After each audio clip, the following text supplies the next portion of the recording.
Everyone hates Jackson Storm.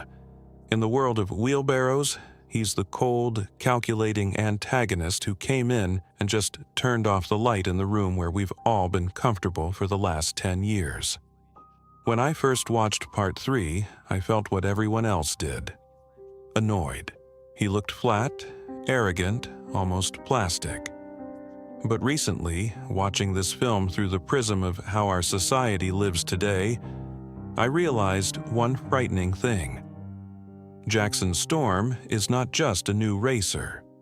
This is the most honest and brutal portrait of a modern person that animation has ever created. Under its perfectly smooth layer of matte paint hides the tragedy that we used to call success, but which in psychology has a much darker name. Look at it carefully. It doesn't look like a car. It looks like a smartphone of the latest model on wheels. Perfect aerodynamics, sharp corners, deep black color with neon blue glow. In McQueen's world of lightning, status was determined by history, victories, and soul. In the Storm world, status is determined by performance. And here lies the first question that makes you wonder, why is it so cold? Why doesn't he have any of the passion that Lightning had in the first movie? In psychology, there is a concept of result-oriented perfectionism. This is a state in which a person's self-worth is completely tied to his achievements. If you are the first, you exist. If you're second, you're not there. Jackson Storm doesn't just want to defeat McQueen, he has to erase him, because the very presence of old, live machines calls into question his own model of the world. For Storm, the world is not a road. This is the algorithm. Remember how Lightning trains. He drives in the dust on the beach. He feels the grip of the tires on the ground. He communicates with the mentor. He lives in reality. Storm lives in the simulator. He spends thousands of hours in a dark room where the real world is replaced by a perfect digital projection. This is the main metaphor of our time. We no longer live in reality, we live in interfaces. We evaluate your life based on the number of likes, reach, and success metrics. Storm is the first generation of cars that grew up in a world where being yourself is not enough. You need to be the best version of yourself, optimized to the last bit. When I was studying at the university, I had a friend. Let's call him Artem. He was the epitome of Jackson Storm. He didn't have hobbies, he didn't have unnecessary emotions. He slept for 4 hours, drank liters of coffee, and learned 3 languages at the same time, not because he liked it, but because it is necessary for the market. He always looked perfect, spoke only to the point, and looked at us, ordinary students with the same slight, barely noticeable grin that Storm looks at Lightning. We thought he was an arrogant egotist, but one day I saw him in an empty hallway after he got a KB instead of an A. He had the look of a man who had just been stripped of his right to live. He wasn't just upset, it's broken, because without this perfect result, there was a void inside of him. Storm is just such an Artem. His arrogance is not a character trait, it is a defense mechanism. This is what clinical psychology calls fragile narcissism. On the outside, he's wearing impenetrable graphite and carbon fiber armor, but on the inside, he's absolutely terrified that he might not be fast enough.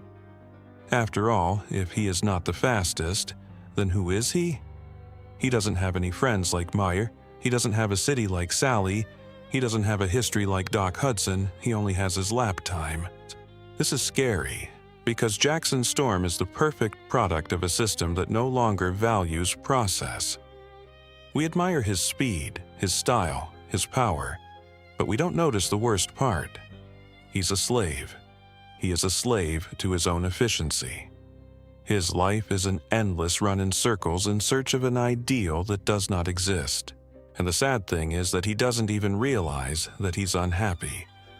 He's too busy trying to be perfect. This is the cold perfectionism of the new generation. We learned to look like gods, but at the same time forgot what it's like to be just alive. If you look at Storm not as a villain, but as a hostage to technology and expectations, you will not see an arrogant machine. You will see a deeply lonely being who is locked in his own ideality.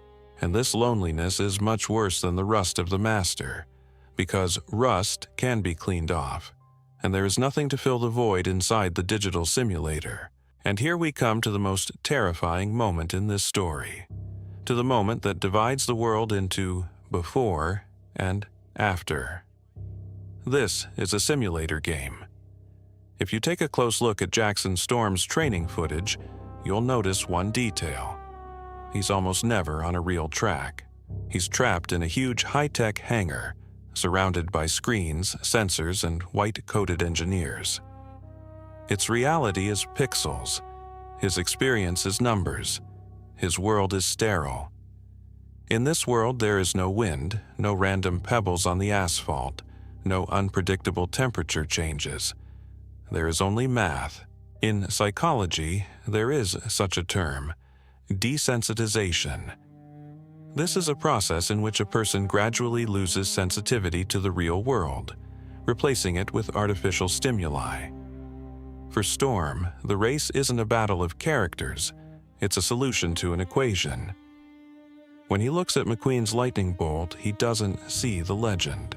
He doesn't see a living being with a history, injuries, and the will to win. It sees an outdated object with a low coefficient of aerodynamic drag. That's what scares me the most, the complete, utter loss of empathy. But this loss is not accidental. This is a side effect of the very digital upbringing in which his generation grew up. Look at the contrast. But McQueen, to find his true self, had to go to a godforsaken town, fix a road, hang out with a rusty tractor, and fall in love with a simple girl from a law firm. He needed the tactile, dirty, real world to understand who he was. The Storm doesn't need that. His personality was formed in the laboratory, and this creates a huge gap in the perception of reality.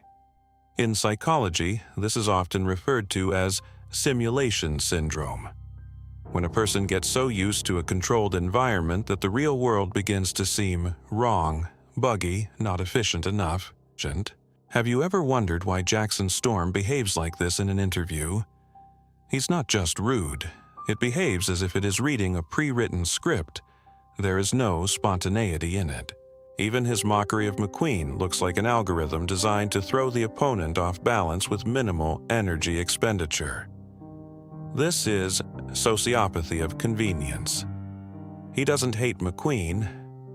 Hate requires too many emotional resources. It just disposes of it like old equipment. And here we see a reflection of our reality. We live in an era of life optimization. We have apps for tracking sleep, step counters, and productivity programs. We have turned our existence into a set of graphs. I knew one girl who couldn't enjoy dinner at a restaurant if it didn't look perfect in a social media photo. For her, the taste of the food was secondary to the digital footprint that dinner would leave. She was happy, not with the process, but with the metrics, the number of likes and comments. This is the world of Jackson Storm, a world where life happens not inside you, but on a monitor screen. But this coin has a very dark side. When you train in the simulator, you get used to the fact that any mistake can be corrected by pressing the restart button. You live with the illusion of control, but reality is not a simulator. On a real track, there are oil stains, there are bursting tires, there is psychological pressure from the crowd. And the most important thing is that in reality, there is no restart button. The Storm is the epitome of our collective fear of uncertainty. We are so afraid of making mistakes, so afraid of looking stupid or ineffective, that we prefer not to go on the open track at all. We hide behind filters, verified posts and professional masks. We create our own success simulators where everything is under control. But the trouble is that in this sterility, nothing alive is born.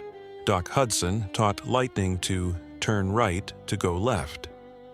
It was irrational, counterintuitive advice based on a sense of the car and the ground. It was the magic of experience. The storm has no magic. It only has telemetry. It doesn't feel the track, it scans it. And this is his greatest strength, but also his greatest tragedy. He'll never know the joy of doing the impossible just because you felt that way. It will never go beyond its calculations. It will always remain part of the program. Remember the scene where he loses for the first time. It's not just losing a race. This is a system failure. In his world, there was no scenario in which he finds himself second. Its processor literally freezes. He begins to get angry, lose his composure, behave like a naughty child. Why? Because his armor is not an internal force, it is an external architecture. Once the architecture cracks, there is nothing inside but emptiness and panic.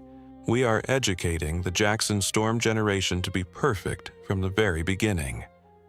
We give them the best tools, teach them the most advanced techniques, but we forget to teach them the most important thing: how to cope with a world that is not a simulator, how to be rusty, how to make mistakes, how to lose and not be destroyed.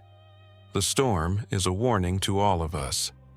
This is a story about what happens to the soul when it is replaced by a processor.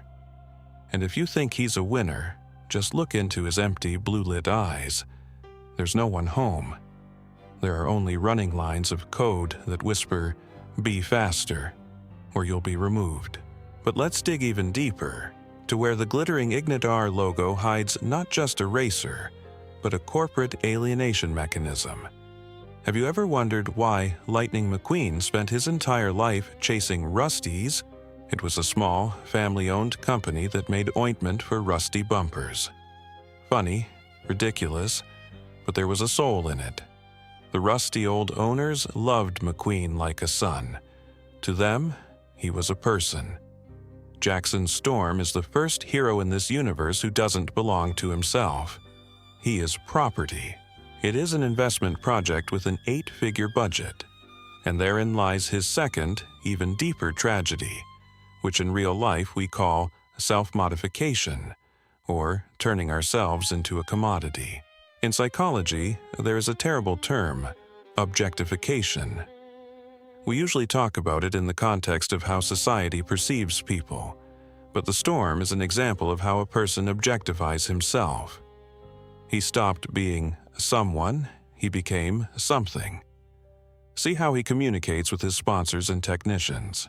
There's no friendship, there's not even a hint of the warm, almost kinship relationship that was in McQueen's boxes. There is only reporting. Storm knows that as long as his charts go up, he's a god. As soon as they falter, it will be replaced with Storm 2.0. Even more streamlined, even colder. He lives in a state of permanent fear of his own irrelevance, and this fear he disguises as absolute superiority. This is exactly what is happening to millions of young people on social media today. We turn our life into a personal brand. We can no longer just go camping.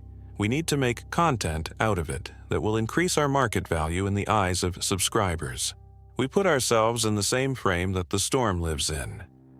We are afraid to show our rust, our weaknesses, our mistakes, because in the digital market, the weak are not sold. Jackson Storm is an absurd image of a modern influencer who must be perfect 24/7, otherwise the algorithm will throw him out of the recommendation feed. But what happens to the psyche when you suppress everything human for years in order to maintain the image of an impeccable product? There is an emotional burnout that Storm can't even process because he doesn't have the tools to analyze his feelings. He lives in a world where feeling equals losing. If McQueen could afford to doubt, suffer, or change priorities, then Storm simply doesn't have such a feature in the firmware. He is a slave to his tough guy image, and that makes him the loneliest character in the entire franchise.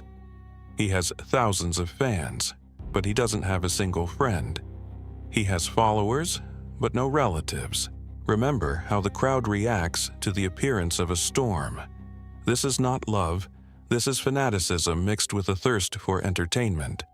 People, or machines, in this world are also complicit in its tragedy. They betrayed McQueen as soon as someone faster showed up. They confirmed the main fear of the Storm. You are only valuable as long as you are the first. It is a social contract written in blood and oil. We demand that our idols be superhumans. We put them on a pedestal for their perfection, and then we wonder why they are so cold, arrogant, and empty inside. We created Jackson Storm ourselves with our obsession with efficiency and novelty. I remember working for a large corporation where every 6 months they made a rating of employees. Those in the bottom 10% were simply fired. This was called the high achievement culture. There were Jackson Storms of their own. Young, aggressive guys who went head over heels, never smiled just like that, and despised the oldies who lingered at the cooler just to talk. They seemed like winners. But if you went to the bathroom at the end of the workday, you might have met one of these winners who was clutching the sink convulsively, trying to stop a panic attack. Because the system that elevated you will be the first to devour you as soon as you slow down for a split second. Storm understands this on a subconscious level. His aggression towards McQueen is an attempt to push away the idea that time is merciless to everyone. He mocks the old man, not because he is evil, but because lightning is his own future. McQueen, for him, is a living reminder that the day will come when he, Storm, will be called yesterday. And since he doesn't know how to deal with it, he tries to destroy the reminder itself. It's a classic psychological projection. He hates the vulnerability in McQueen that he's scared to death of finding in himself. So when you see Jackson Storm once again making a jibe at racing veterans, don't rush to judge him. Look at it as a cry for help, encrypted in an arrogant tone. It is the cry of a creature that realizes that its ideality is its cage. He is a racing car that costs millions, but which no one has ever patted on the hood just like that. Not for winning, but for what he is. In a world where everything is a commodity, love becomes an unacceptable luxury, and friendship becomes a nuisance for aerodynamics. Storm had chosen success, but he hadn't yet realized the price he'd paid for it. And the worst part is that when he realizes this, there won't be anyone around to listen to him. After all, the product is not listened to. It's just being scrapped. The most revealing moment in this story is the final. Think back to that very last race when Cruz Ramirez takes McQueen's place on the track. For Jackson Storm, it was a system failure. His simulators didn't calculate that probability. His engineers did not prepare him for the fight with the trainer. And here we see how everything that he considered his power is crumbling. In psychology, there is a term, cognitive rigidity, the inability to change one's behavior when circumstances change. Storm was so used to following a pattern that a collision with something alive, unpredictable, and daring simply knocked the ground out from under his wheels. He began to do what all perfectionists do when their perfect plan fails. He became aggressive. He tries to pin Cruz to the wall. He yells at her.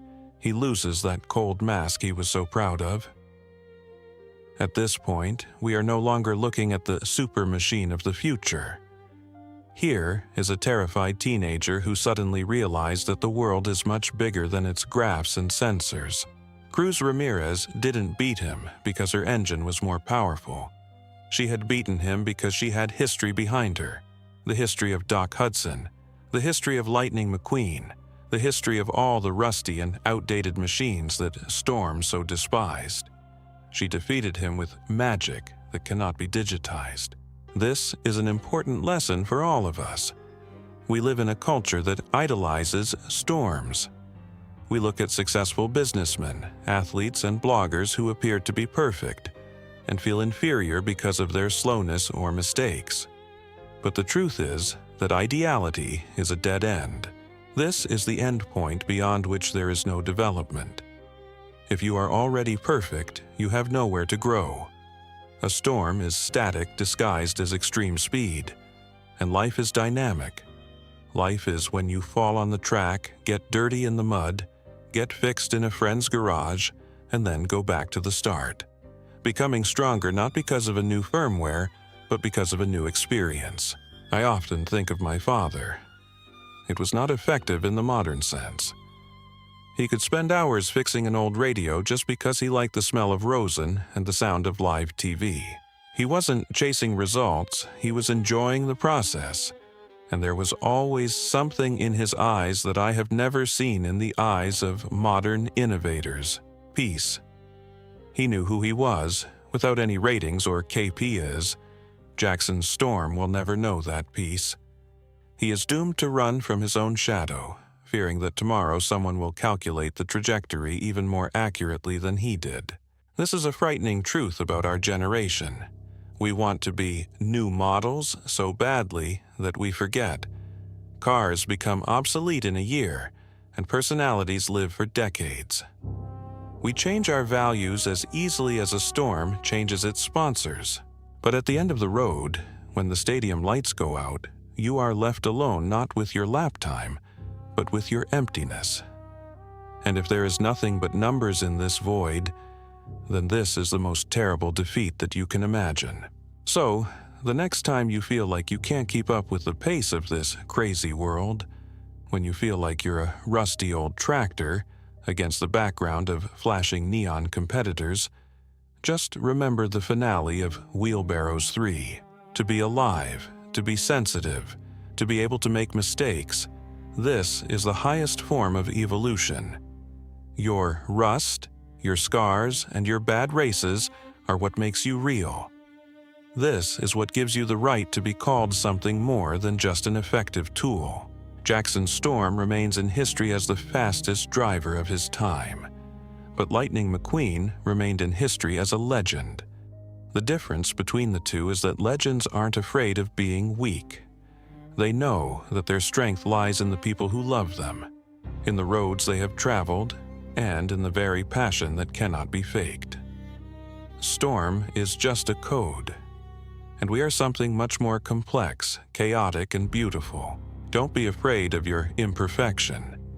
Don't be afraid to be yesterday in a world that is obsessed with tomorrow, because tomorrow will still come and still turn today's storms into a pile of scrap metal. And only those who manage to find a soul will remain in the ranks. Look at your hands, your deeds, your life. Do you see anything there other than a desire to be the first? Do you see magic there? If yes, then you have already won. And no algorithm, no simulator, and no Jackson Storm will ever be able to take that away from you. Because life is not a race for survival. It's a race to get to know yourself.